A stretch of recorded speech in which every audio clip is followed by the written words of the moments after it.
You know the vibes. Welcome back to another episode of the Hoop Genius podcast, brought to you by NBA 2K24. Myself, Mo Moonsie, alongside me as always, the three-time NBA champion, BJ Armstrong, and our weekly guest, the one and only Mr. Scott Perry. How you doing, fellas? It's all good. Real name, no gimmicks. Scotty P is back. So let's get right into it. We don't want to waste this man's time. He's the busiest man. He's the busiest man in show business. I appreciate being back with you guys. It's starting to feel like old home week. So I look forward to it. It's the best time of the week. We're going to go straight in. Last week, we saw the inaugural in-season tournament. Now, I'm surprised they didn't come up with a better name. I'm surprised they didn't get a sponsor and call it the Skims in-season tournament. But here we are. The in-season tournament has begun.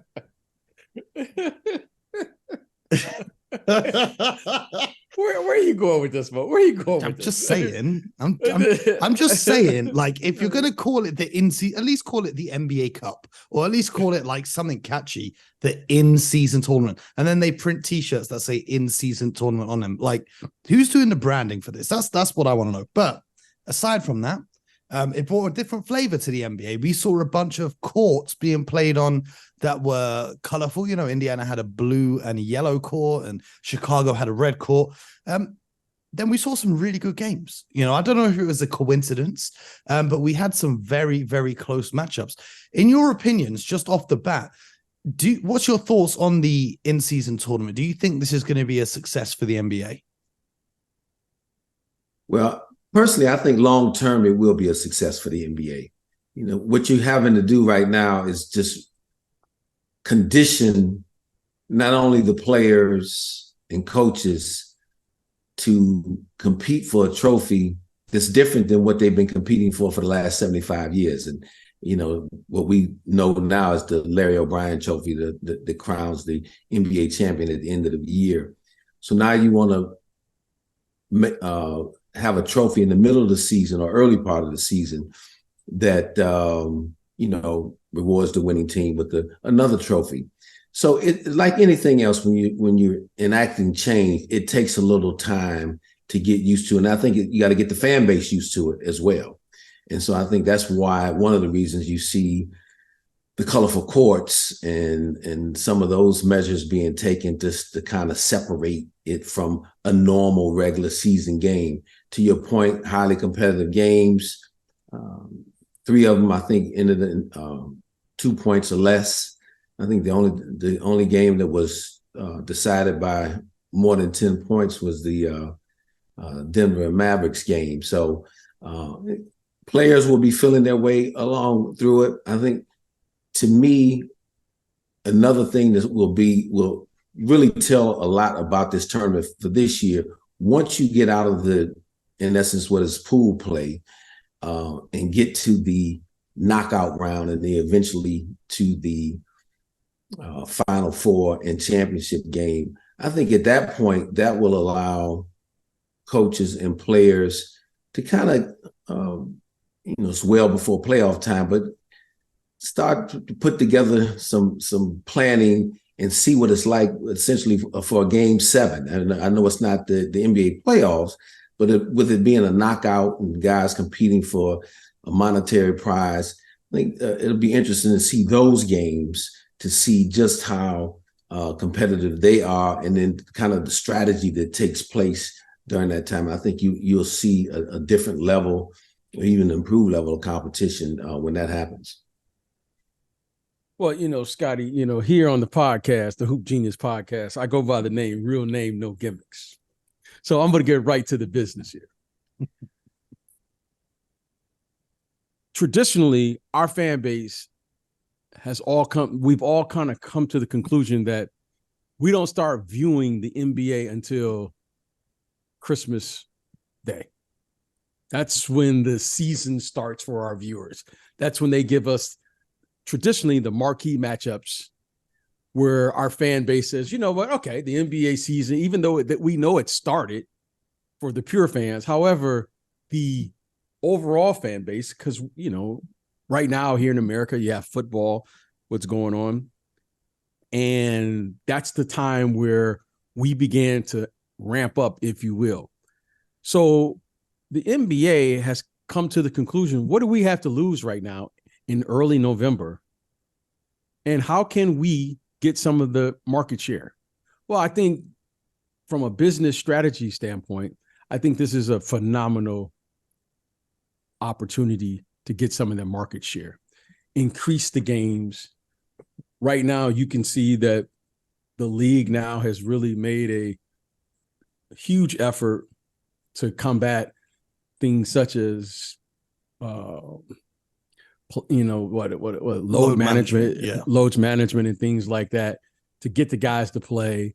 You can see now the compensation that's been really stressed in the media about who's getting what, who's going to win. Now the coaches will participate in this. So I think right now this is a huge business opportunity that the league says, what do we have to lose by trying to draw up with a creative opportunity to get the players to play for something earlier in the season, when really I would say the casual fan who really doesn't start watching us until right around Christmas and after that, to get engaged and try to get us engaged. So I think it's an opportunity. I think they have a huge, thing to get the audience, if you will, or get the customers kind of conditioned to what's going on now, because normally you don't have this type of effort and energy going into the early part of the season. However, I think once that happens and you'll see the teams and the players begin to get engaged into it, I think it has a real chance to work. And I think overall, business-wise, I think it can pay dividends down the road.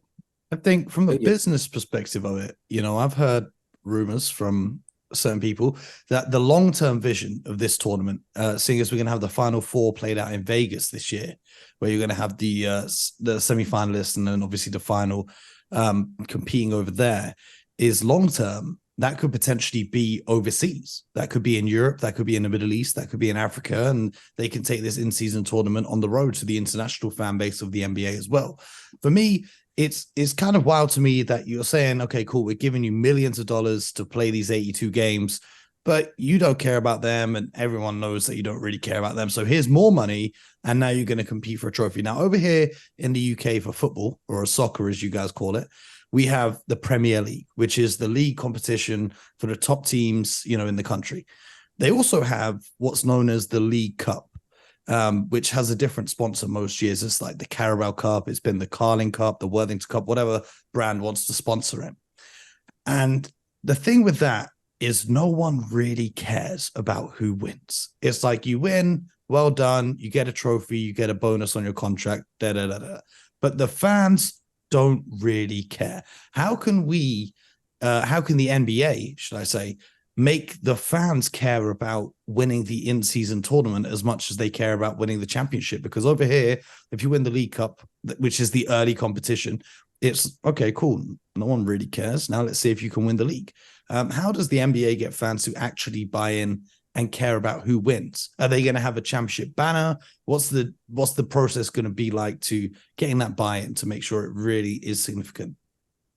Again, Mo, to my beginning point, BJ made some very, valid business points, but being a part of those conversations for the last few years and knowing that this tournament was definitely in the purview of the NBA and it was something that I know Adam Silver really wanted to see happen. I think everybody understands it's going to take a few years to condition the fan base. It's not going to just happen overnight that, this year that the fans are just, I think, just going to really get behind it. I think right now it's a little bit of intrigue and everybody's just kind of feeling it out and saying, okay, let me see what it really looks like. But another byproduct of this too, though, that ultimately you're going to really want to catch with this tournament.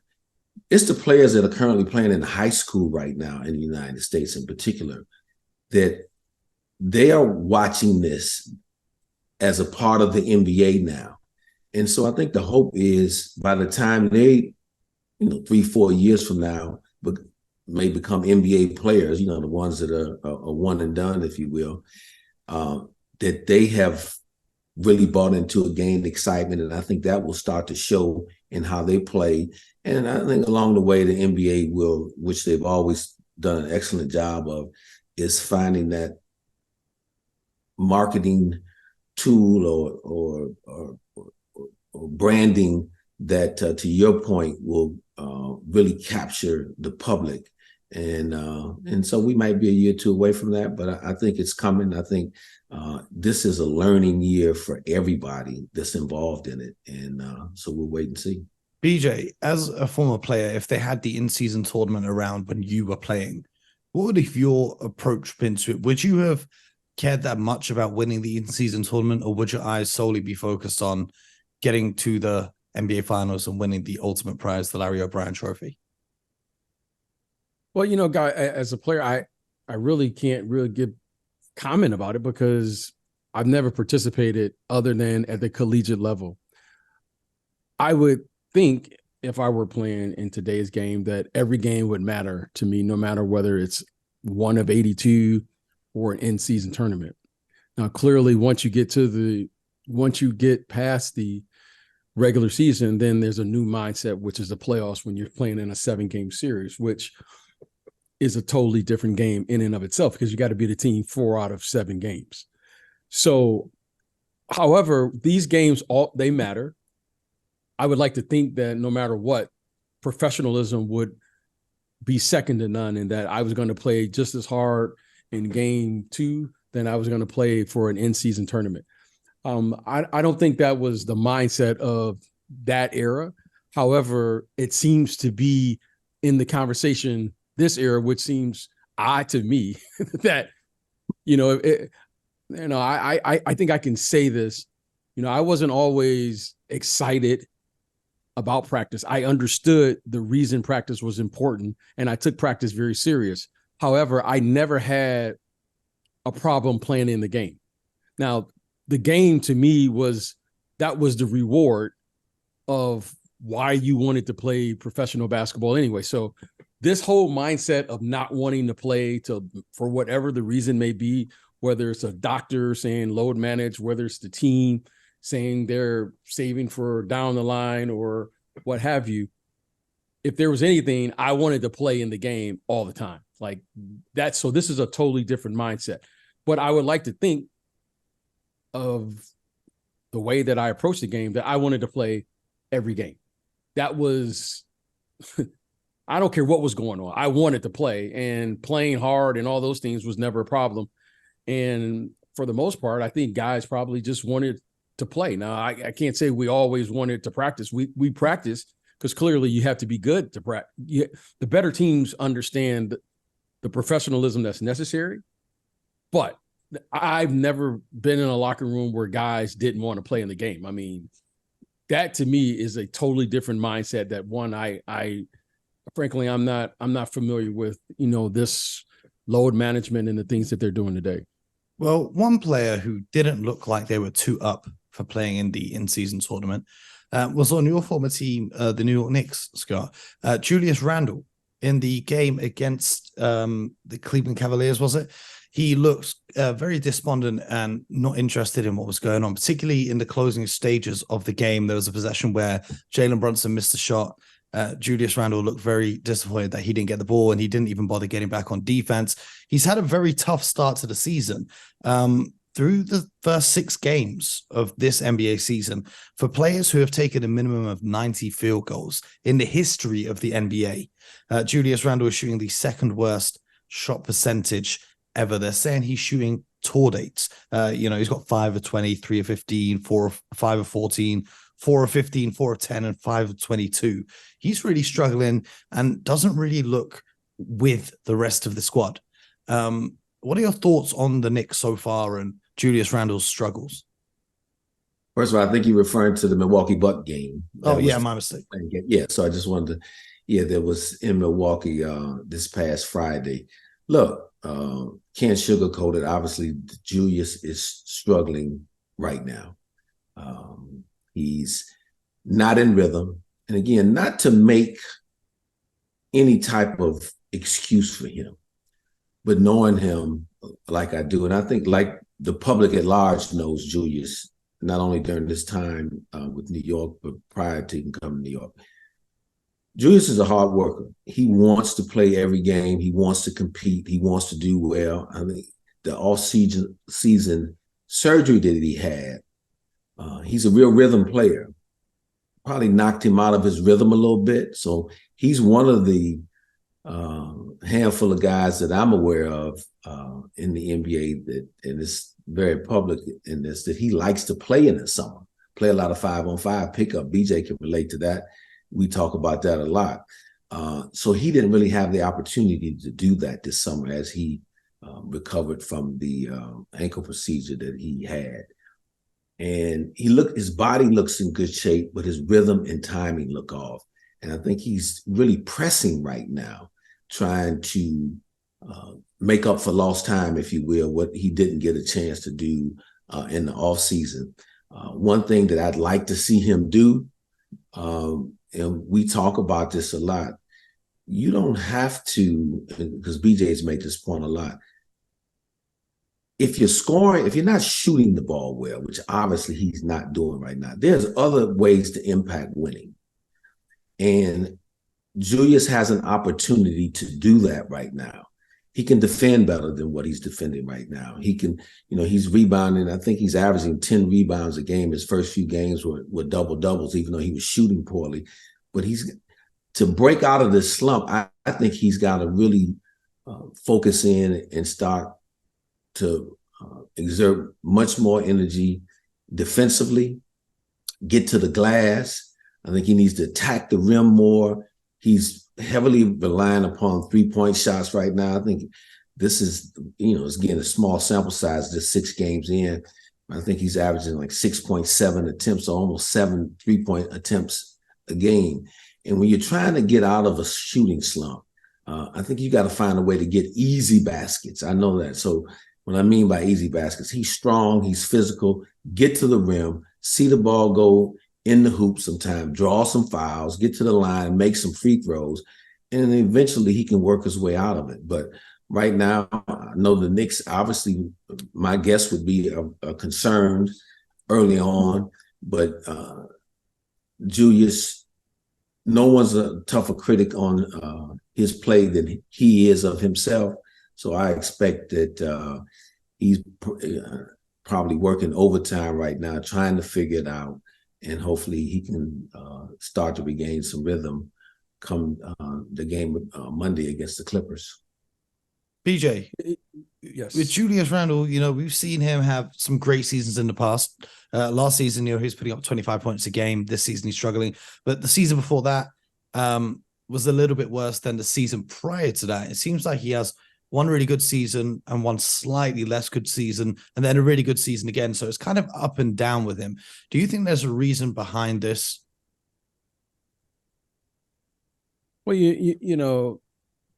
a lot of times, Mo, we look at the stats and we forget the surroundings and the environments in which these young people are playing. Julius Randle, what is this now? Is this his second or third coach, I believe, since he's been there, maybe more. There in New York. And the one thing about Julius Randle, I've, for better or for worse, I've been watching this young man since high school. I think Scott alluded to it. He's a rhythm player. And when you're a rhythm player, you have to find your rhythm, and it takes time, right? You hear players say it all the time, I found my rhythm tonight. But you have to find your rhythm within the framework of the team. This is a new team now. And even though they have most of their players, if not their whole starting lineup, coming back. However, this is a new team. And in particular, with Julius, I think it's coming into last year, I think Julius was probably still considered the best player on their team. I think this year, his role has significantly changed because it's clearly Jalen Brunson's team now. It's clear. I mean, it's to me, he's the number one option. Okay. Now, the one thing I respect about Julius Randle is that he shows up. And Mo, you've heard me say this for years now. The best ability is availability. This young man is tough. He's physical, and he plays a brand of basketball I think everyone respects because he plays hard. I mean, he plays hard. I mean, he plays through the contact. You love the things you do. However, when you do get hurt and you have an off-season surgery, you're not the same player you was before that surgery. And that's going to take time. And Mo and our audience knows this. I always give players 20 to 25 games before I start figuring out and say who they are. Now, you can work out, you can do rehab, and certainly I've been through numerous rehabs in my career, right? I had about 6 knee surgeries. And let me tell you something, every single time when you come back and play from those rehabs and not being able to play, if I remember correctly, I think he was in a boot for most of the summer. Certainly I remember after the season. So yeah, you come back and you play. However, not being able to push off, not being able to stop and start. But the most important thing is the landing, okay?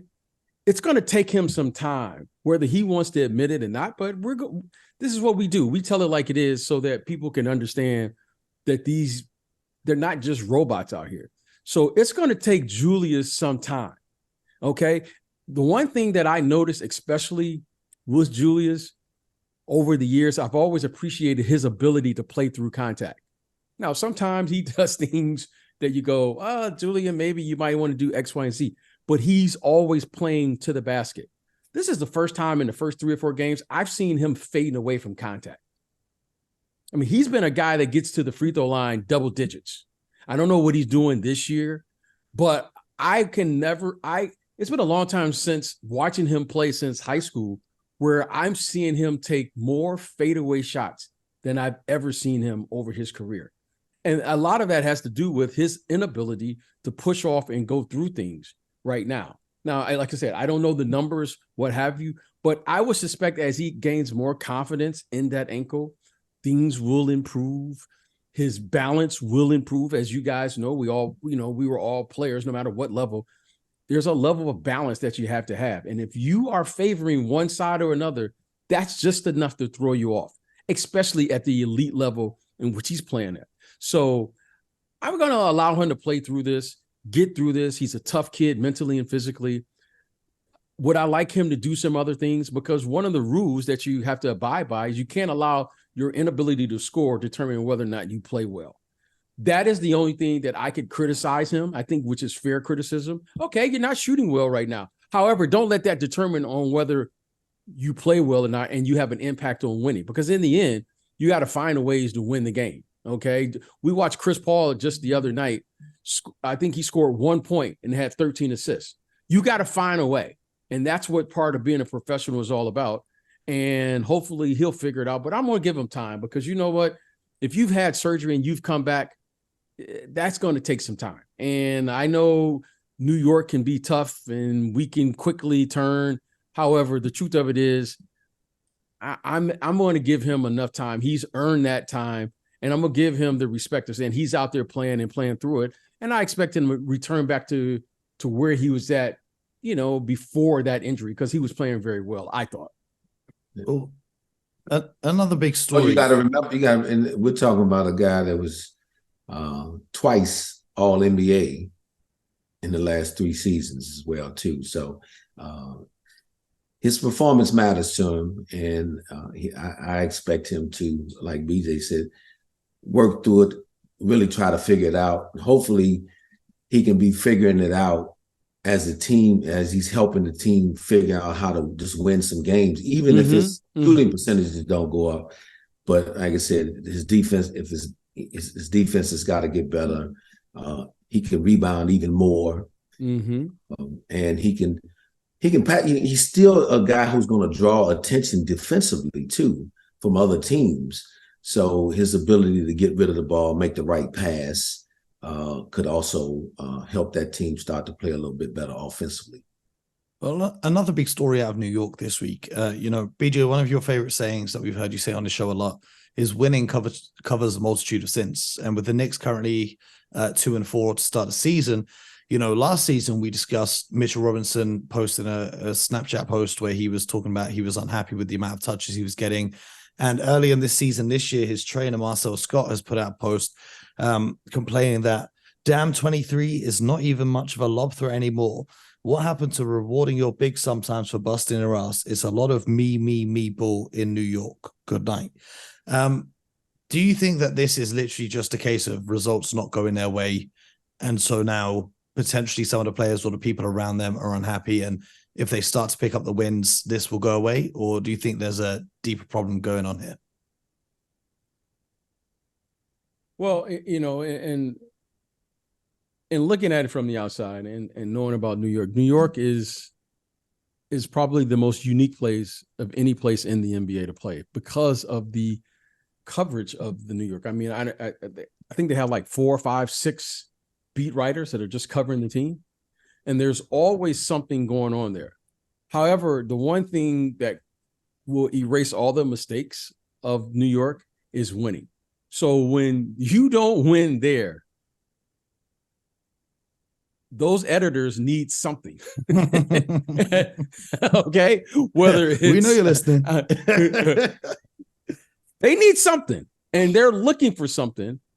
And when you win, it's amazing how it's the greatest sports city in the world. And when they lose, it's somebody's fault. Someone's going to take the blame. It's the worst, and they're relentless. Okay. So you know that. It takes a unique personality to play in New York. Let's just start there. Okay, New York is not for everybody. It's not for everybody. And if you have thin skin, I would advise, as any player that's considering going there, if you have thin skin, that's not the place for you. You have to have a level of mental and physical toughness that's bar none. That's what it is. It is true. If you can make it in New York, you can make it anywhere. So I like to say this, and all of my friends who I've had and all the coaches and executives over there, you're never as good as they say, and you're never as bad as they say. That's New York. And that just sums it up for me about New York. When New York, I remember, Mo, you and I did the playoffs that one year when I think the New York hadn't made the playoffs in quite a while. Mm-hmm. That first playoff series with the Hawks was hands down the loudest, one of the greatest crowds I've witnessed in my association with the NBA. I mean, it was fantastic. I mean, the fans were great. They were loud. They were, you say, a home court advantage. They were the 6th, 7th, and 8th man. They were unbelievable. Now, that was in response because they hadn't been there in a while. Now you're playing now where I think the same crowd is saying, well, maybe we should be in the conference finals. Now, if we don't, we're expecting to win. So New York is, when things are good, things are great. When things are good, things are, but you got to just live somewhere in the middle there and get through it. So, you know what? Mitchell Robinson is probably a guy. I don't know him. Scott drafted him. He's a guy that's, in my opinion, he has the personality for New York because he's just a good kid. He just plays and he has the personality where he doesn't appear to be like into the New York lifestyle, if you will. So I think that's a positive for him. So I think you just get through it. You play. Let me say this.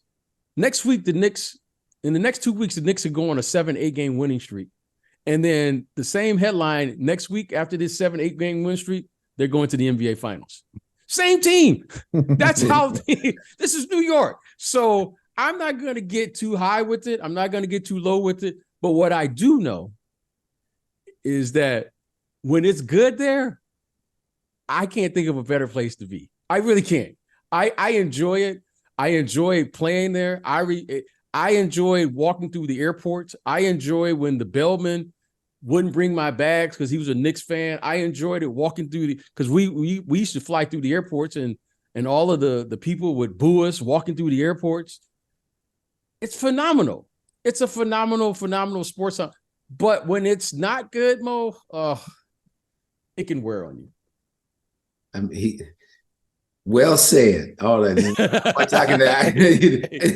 I just sat there and listened to it. I said, "Wow, okay." Well, you lived it, Scotty. I lived it, and he was spot on so many points. I'll just add to the Mitchell Robinson piece that you talked about, Mo. Mitchell, I believe, and again, it's just 6 games in, is averaging as many rebounds per game, more rebounds per game than he has throughout his career. He's 11 plus boards a game, maybe close to 12.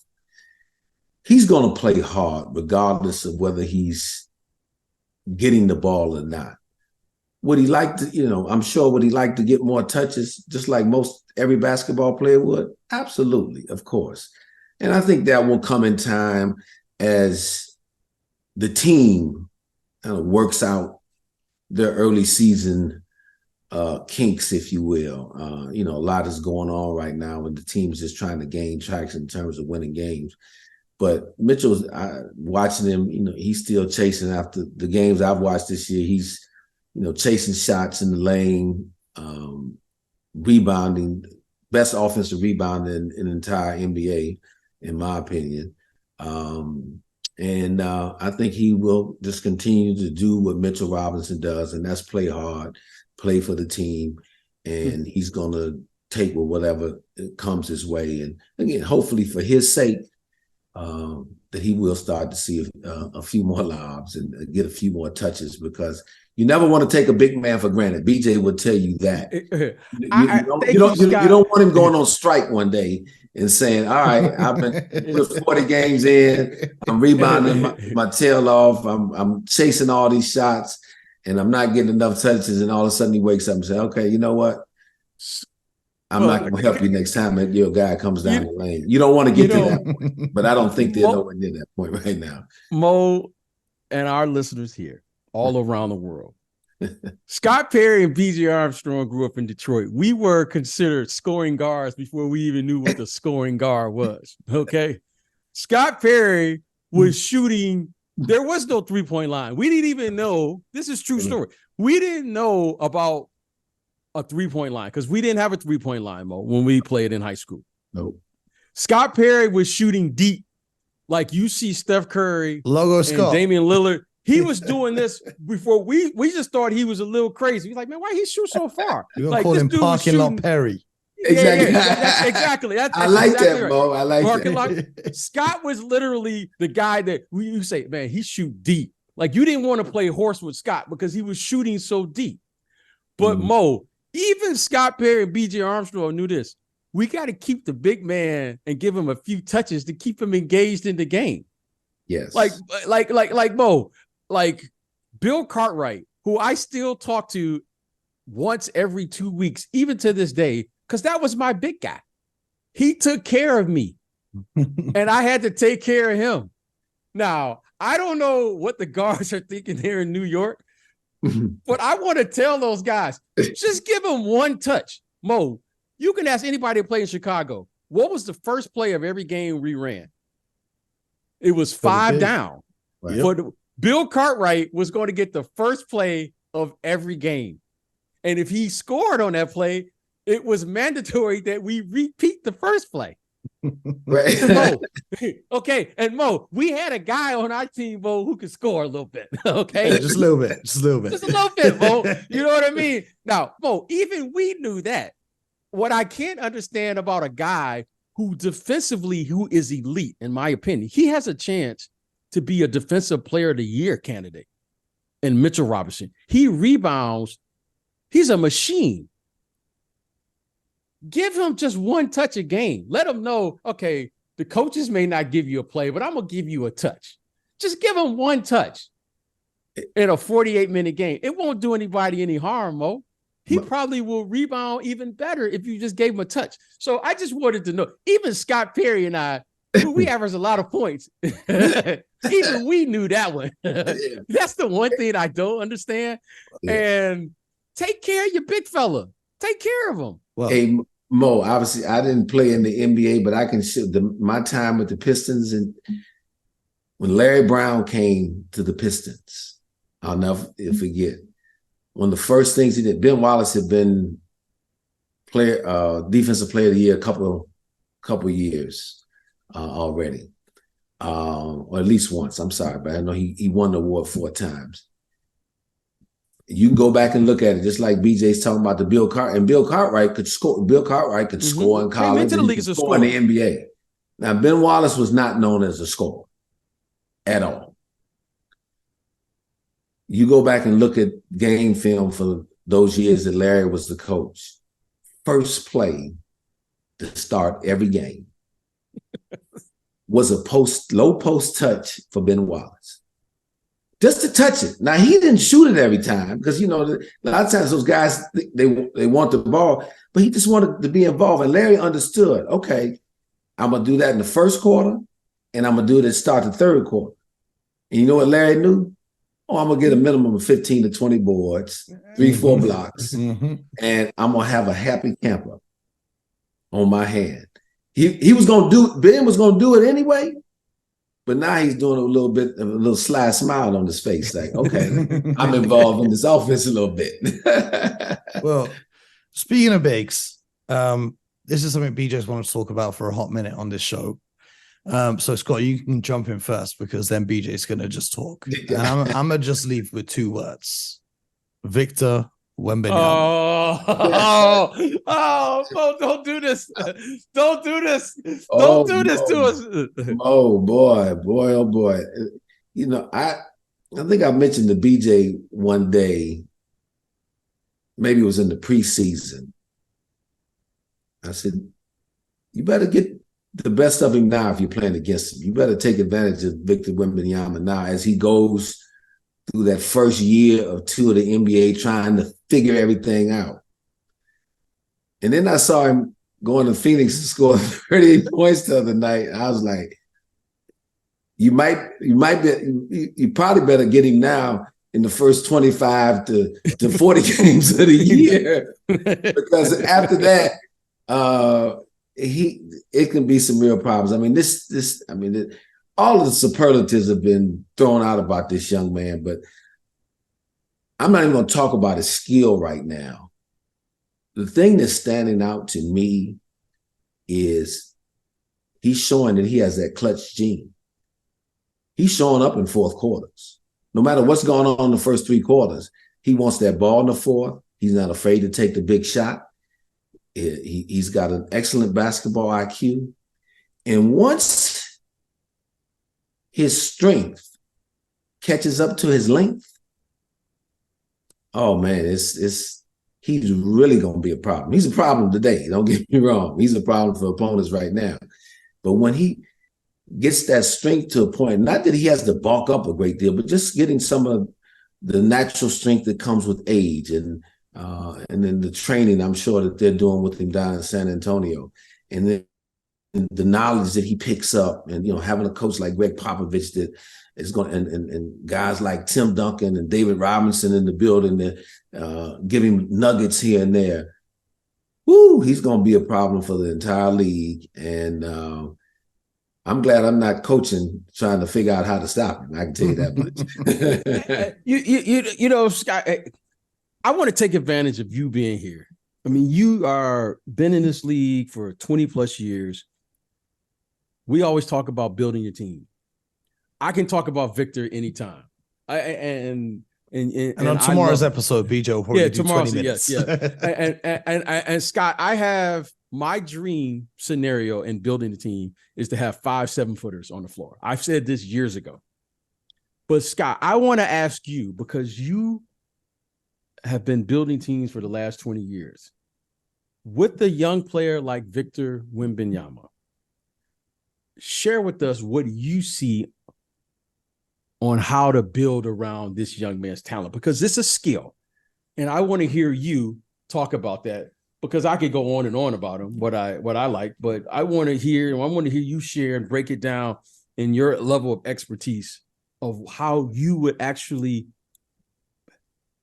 go about the process. Because to me, it's very complicated how you would build around this young man, because the player that we see today is not the player that's going to win an NBA championship. And what type of vision and foresight that you can share with us that you see early on, just from your observation from afar? Well, a guy with his skill that touches so many positions on the court, you're still going to want to find out, to your point, long term, what's going to be the ideal position for Victor? Is that going to be a 5? Is that going to be a 4?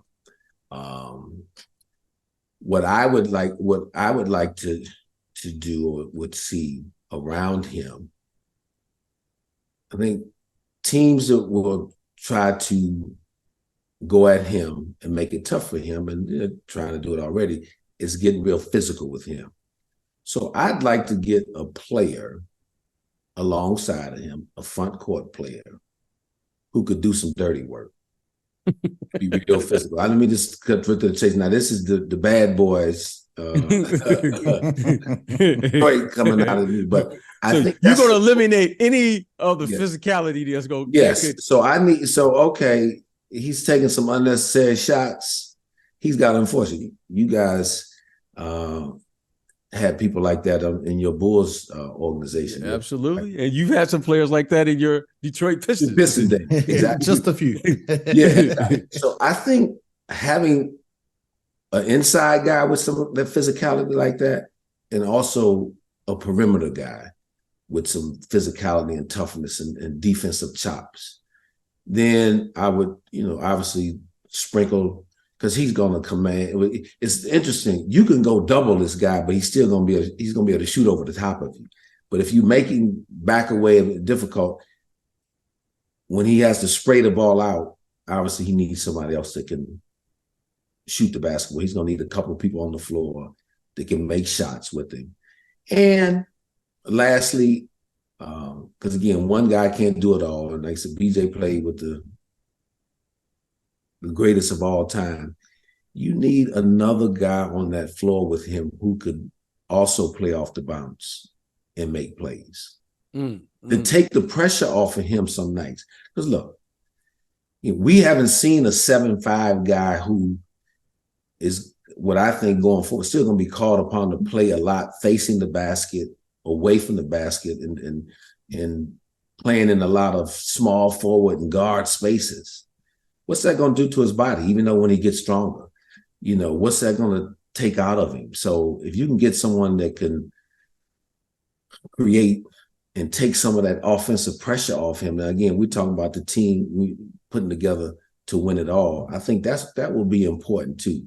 He's going to need a good Robin, to use the Batman and Robin comparison. He's going to need a really good Robin alongside of him that's versatile, that, again, play off the bounce, score you 20 points, and help him on those nights. And there'll probably be rare nights, but on those days and nights that he's struggling, to help carry him through. And that's how I would kind of look, my vision of trying to put a team around him and what it would look like. Well, can I ask you this? Our show is sponsored by NBA 2K24. So if you were loading up NBA 2K24 and you were creating a team and you had Victor on your team and you had to put 4 other players on the court with him, but the condition is only one of those other guys can be an all-star, can you give me 4 names, just examples, that you would love to have in a starting 5 with Victor Wembanyama? Oh, that is a tough one, Mo. Hey, I'm easing you in. We've been nice the first 2 episodes. Exactly. The pressure's going to start turning up, Scott. You got to know this. So I'm putting you on the spot here with this one. 1 all-star and then 3 role players. You said 1 all-star. Yeah. 1 other star player and then 3 role players. Well, I don't want to start picking guys off teams that I'm sure these teams would never trade those guys. So yeah, this is just, if you're playing a video game, if you're playing NBA 2K24, who would you have with him? This is not real life, Right. Well, guy on the perimeter, I would like that fits that kind of defensive thing and can make some shots, would be a guy like Jaylen Brown in Boston. I think that he'd be a good defender. He's used to play, he's the number 2 guy right now to Jason Tatum. So he would be a guy that comes to mind quickly for me. And then You got him with three role players. You need your enforcer on the inside. It's gotta be 3 role players. And BJ, maybe you can help me out with some of the names right now because I don't have all the rosters in front of me. Yeah, well, I'm gonna say this, Scott. Like, this is what Mo talks about at 2, 3, 4 in the morning his time. I'll just get random texts. It's 3 in the morning right now. Yeah, it's 3 in the morning. So here's the thing, Scott. I haven't yet determined what I think his best position is. Right. And I always start on the defensive end. Like offensively, he clearly has shown the ability to be a 3, 4, 5 right now. Right. When I say offensively, he could be a 1. Did you see him pull up for 3 with 5 seconds left on the clock the other night? That's what I'm saying. He has shown the ability and versatility. All right, and this is a word now where you're saying he can do on the offensive end defensively because he moves his feet and he has the uncanny ability which you can't teach. He can recover once you beat him. I mean, you beat him off the dribble, but he recovers and blocks the shot. Now that's the mark of a great defensive player. Okay. Right.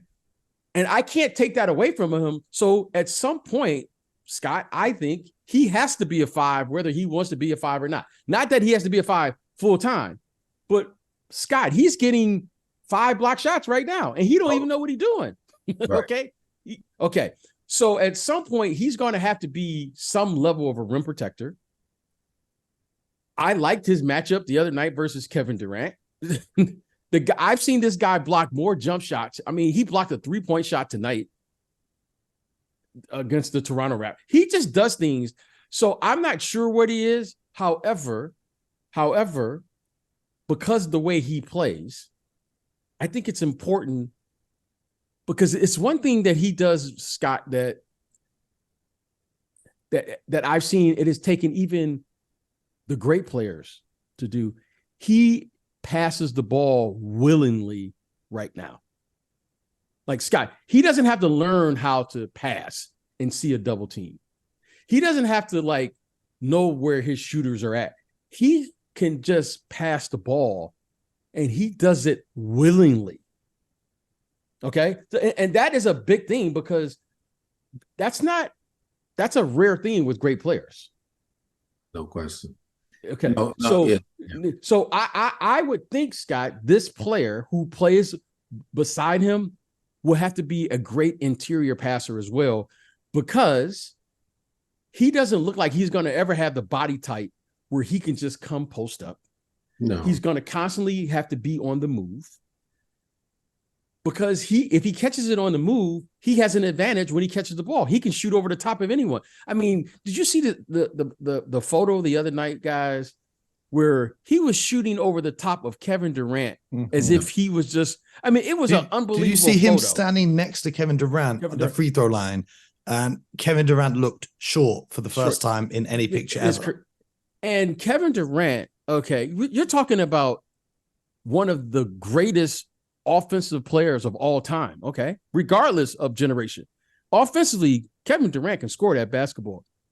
This kid, Victor Wembanyama, was just shooting over the top of him.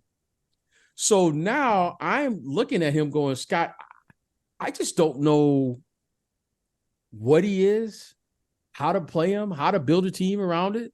You know, I thought you gave some great insight. However, I would think, Scott, you probably need an interior passer with him because of the way he plays. I mean, Scott, they're playing right now without even a lead guard, a point guard, and they're winning on the road, and they're a young team. I mean, this kid's only 19 years old. You and I both know how hard it is to win on the road, let alone beat a team back to back with Kevin Durant. And by the way, Devin Booker were playing. Okay. Yeah. Mm-hmm. So this kid has an effect on the game minus a lead guard. Scott, we all know we need a lead guard to some capacity to organize the game. He's doing something now. And what he's doing is he passes the ball. And it sometimes, Scott, it takes guys 2, 3, 4 years. Sometimes they never learn how to pass. Sometimes. Okay. No, you're right. You're right. So I just think he I don't know what he is. I would venture to just say off the cuff, and if I've only watched him 5 or 6 games play professionally, that you got to start him off at the 3. Mm-hmm. You got to start him off at the 3 because this kid hasn't extended his range. Scott, he can shoot. Oh, no. I mean, you and I can look at it. Scott, he can shoot. Mm-hmm. He isn't a big guy who's extended his range to 3. He actually can dribble up to the line and shoot a pull-up 3 right now. Mm-hmm. Yes, so you can't take that away from him. He can shoot the corner 3.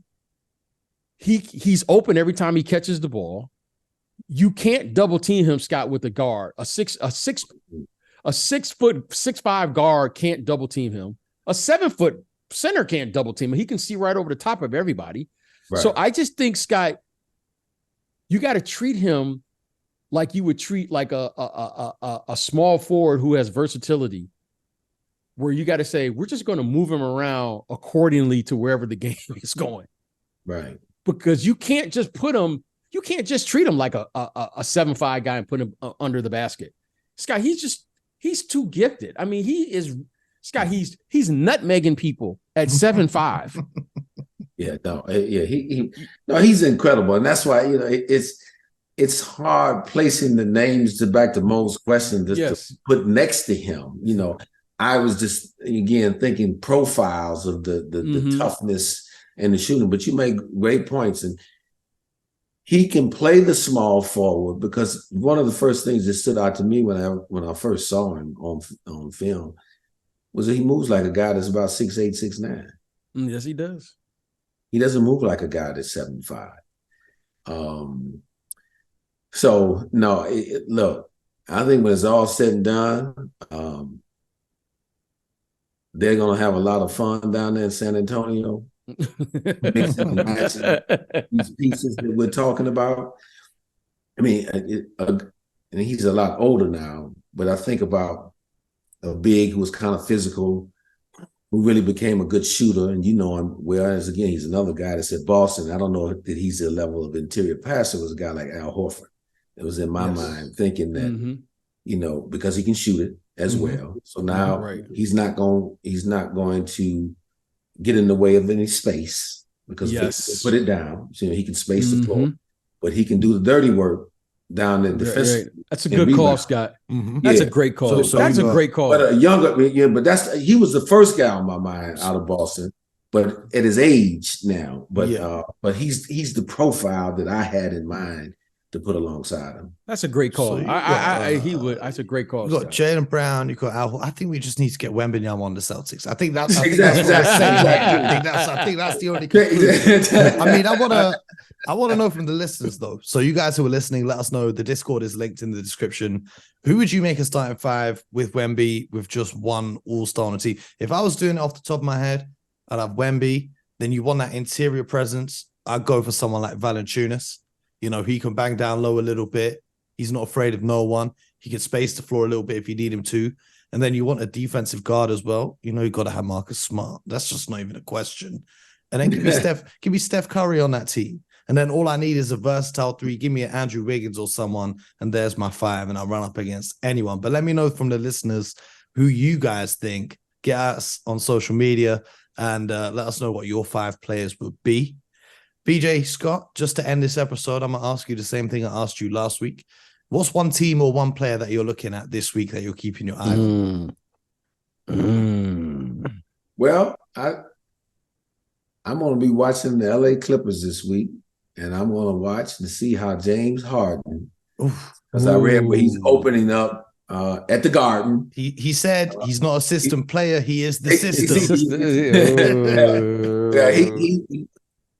I think he's going to need to figure out how he can play in Ty Lue's system.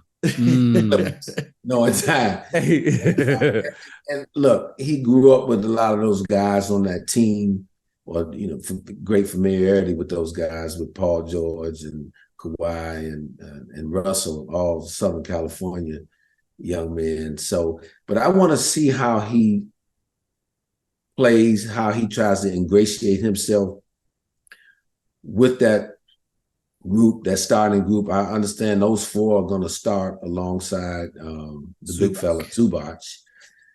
and just see what they look like together. Not only offensively, because again, that's going to be tough as well, because you got Paul George that likes to have the ball. He's been having a great Kawhi, efficiency. has the ball, but he's efficient with it when he has it. Russell has had the ball majority of his career and is off to a good start. We know James. He's already told you that he is a system himself. But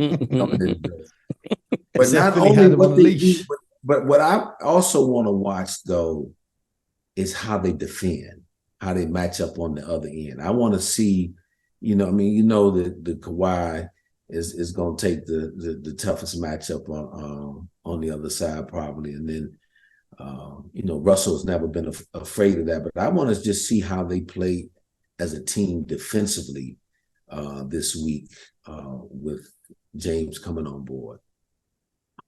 Wow. That's so good. I got to second that. I have to second that. But because Scott said it, I'm just going to go in a different direction. But I without question, that's the team 100%. I'm looking at. That's the team I had in mind. But I'm going to look at the Sacramento Kings. I'm going to stay out west. Second week in a row. Yes. I'm going to look at them because of, Fox getting hurt. And they lost a game I thought was critical last night to the Houston Rockets. That was a critical game. And now this lets me know that playing with the expectations, now something is going on there. And they got to get this thing turned around, because right now, I don't know how long De'Aaron Fox is going to be out, but now I'm a little concerned because now they're losing games regardless if De'Aaron Fox is playing or not. They still expected to win, and they didn't get it done. So I'm going to stay out there in Sacramento because I'm looking for this team to be in the top 4 by season's end. And right now, you can see some early chinks in the armor, and I'm a little concerned after that loss there in Houston. Well, I'm going to be watching the Memphis Grizzlies. They started 0-6. Well, currently it's the second quarter. They're going up against the Trailblazers. And if they lose this game against the Trailblazers, who are supposed to be the worst team in the Western Conference, it's going to be very, very concerning. 0-7. I understand Ja Morant is out and Steven Adams and Brandon Clark, but at some point, they dropped a game to the Washington Wizards. At some point, they've got to give Ja something to work with when he comes back into the lineup. So I'm hoping that they manage to pick up a little bit. They've got a game against Bismack Biyombo is there. Biyombo is there. Bismack's coming to save them, huh? Well, I think he started tonight. I spoke to him earlier today. I think he started. Mo, you touch on something important though for them. They can't get too far down. The West is tight. They need some wins this week. You don't want to get 10 games below 500, because even though you got 72 left, that is a long climb to make to just get back to 500. Mm-hmm. And you can't put everything on Ja Morant's return either, because again, it will take him some time. Yes, that's right. After 25 games, it'll take him some time to gain his rhythm and guys get used to playing with him again. So all good calls. I'll be watching them all. I'm going to hope they get this win against the Blazers, then they can take that momentum and beat the Heat and beat the Jazz, because after that they got the Clippers, Lakers, Wemby, Spurs, and then the Celtics. So it could get real sticky for them if they don't manage to win a couple of these easier ones against the Trailblazers, the Jazz, the Heat. So we're going to be locked in. We hope you guys at home are going to be locked in with us here at the Hoop Genius Podcast. You can subscribe to the show on Apple, Spotify, and wherever you get your favorite podcasts, and of course on YouTube. Make sure you stay locked in with us. We're going to be back for more. Scott's going to be back next week. And let us know what you want to hear from us. We'll be here every day breaking down the NBA for you. Most importantly, until next time, get buckets.